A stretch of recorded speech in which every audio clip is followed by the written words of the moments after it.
La démocratie athénienne. À Athènes, l'époque classique, soit au 5e siècle avant Jésus-Christ, les citoyens et leurs familles représentent à peine le tiers de 300 000 habitants. Le reste de la population est constitué par les esclaves et les métèques. La cité vit sous un régime politique qu'il est convenu, malgré cela, de qualifier de démocratique. Cette démocratie a été mise en place sur des étapes au siècle précédent, sous la direction de quelques fortes personnalités, Dracon, Solon, Pisistrate et Clisthène. La population à Athènes. Les citoyens. Les citoyens sont un ensemble d'hommes libres de plus de 18 ans qui sont nés de pères et de mères athéniens et qui font le service militaire de 2 ans. Et ils participent au culte et à la vie publique et politique. Et ils payent les impôts.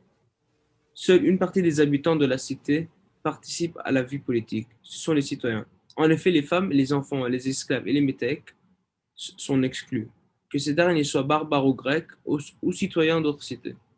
Pour faciliter le fonctionnement politique et permettre que tous les citoyens puissent se connaître et soient attachés par des liens personnels, en un nombre limité. Les familles sont regroupées en fratries. Ces derniers jouent un rôle important pour chaque étape de la vie d'un citoyen: naissance, mariage, décès. Liste des conditions pour être un citoyen d'Athènes. Le statut de citoyen athénien, prisé pour ses avantages, n'était partagé que par près de 20% de la population seulement en raison des nombreuses conditions qu'elle exigeait. En effet, au total, Athènes compte environ 40 000 citoyens sur une population de 240 000 personnes. Nous pouvons résumer la liste de ces conditions à 9 critères essentiels qui furent appliqués au 6e siècle et 5e siècle avant Jésus-Christ.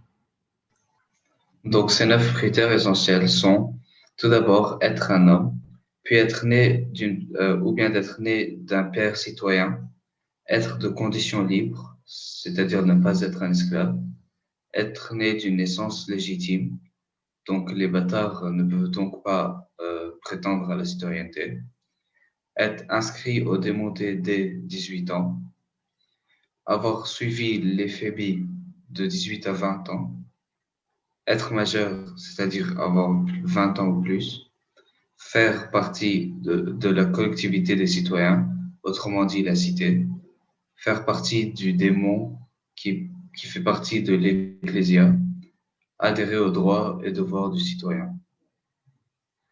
Nous avons aussi les métèques, qui sont des étrangers qui doivent avoir un citoyen athénien comme répondant sous la protection de l'État.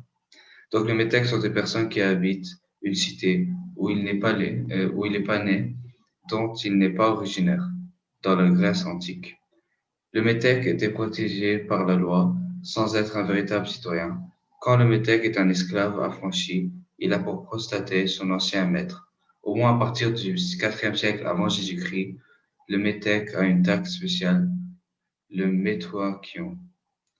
Donc les esclaves sont des paysans, des prisonniers de guerre ou des étrangers achetés sur les marchés. Ils peuvent être affranchis et deviennent des métèques.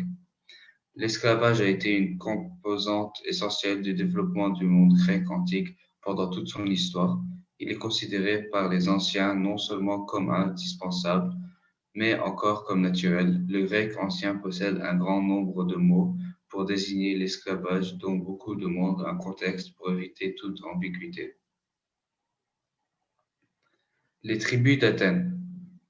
Donc, nous allons parler tout d'abord de Clisthène d'Athènes, qui est un réformateur et un homme politique athénien né vers 5651 ou 5702 avant Jésus-Christ et mort à une date inconnue, qui, au moyen des réformes clisténiennes, instaura les fondements de la démocratie athénienne. C'est lui qui a eu l'idée de diviser Athènes et sa région, l'Attique, pour éviter l'aristocratie en faveur de la démocratie. Ces régions sont les Thèbes. Nous avons donc 10 nouvelles tribus. Avant la réforme de Clytène, la population était groupée en 4 tribus qui portaient les noms des fils légendaires d'Ion. On a Géléon, Égicorès, Agradès, Oplès, pas plus. Entre 508 et 507 avant Jésus-Christ, l'homme politique clistène divise l'Attique en 139 dèmes qui sont répartis en 30 tritites de 3 ou 4 dèmes. Les 10 premières tritites correspondent à la ville d'Athènes, la ville Astu, et ses environs immédiats. 10 autres correspondent au territoire côtier, la côte Paralia, et les 10 derniers correspondent à des zones plus rurales, l'intérieur Mésogée. La réunion du tritite de chaque ensemble constitue une tribu. Il y a donc 10 tribus. Ce système casse la pratique du christianisme traditionnel et s'impose dans l'organisation de toutes les institutions de la cité. On parle d'isonomie. Afin de satisfaire à l'habitude grecque de choisir un fondateur mythique comme les zoïkistes mythiques, les fondateurs de cités tels Erischtonios à Athènes, on demanda à la Pythie de Delphes de choisir un héros éponyme pour chacune. À la suite, la mise en place des tribus de Parclistène, la plupart des magistratures sont composées de 10 membres, les stratèges et les archontes, ou alors d'un multiple de 10.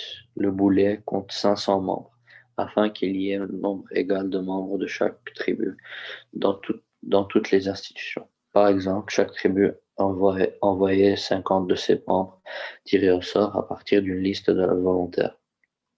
À la boulet, le conseil.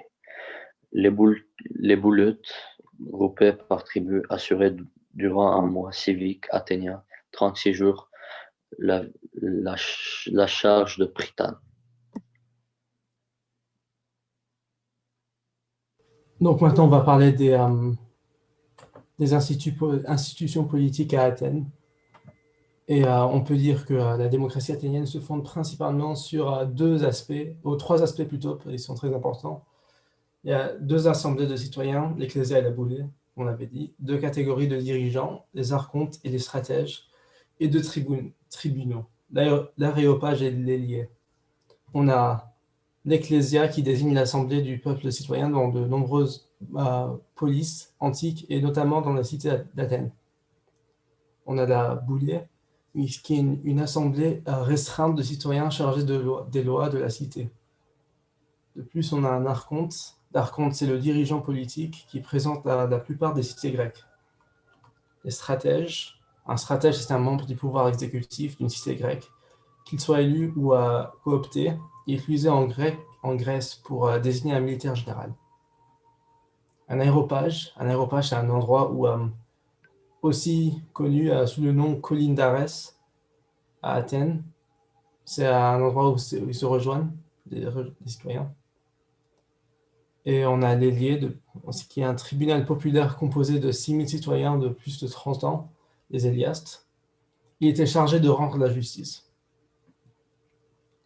Donc, de toutes les institutions athéniennes, l'Ecclésia est le cœur. En effet, en démocratie, c'est le peuple assemblé sur la Pnyx, la colline d'Athènes, qui prend sous l'influence des orateurs les grandes décisions, regroupés sur l'agora, place publique, puis conduits vers la Pnyx.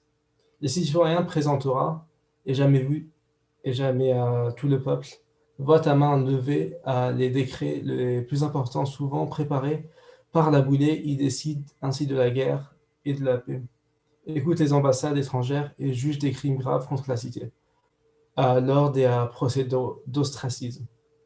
Il désigne aussi les magistrats les plus importants par élection, en particulier les stratèges. Chaque citoyen peut alors prendre la parole pour accuser, défendre ou émettre une opinion. Son temps de parole est décompté par une clepsydre. Une clepsydre est une horloge à eau. Donc, en conclusion,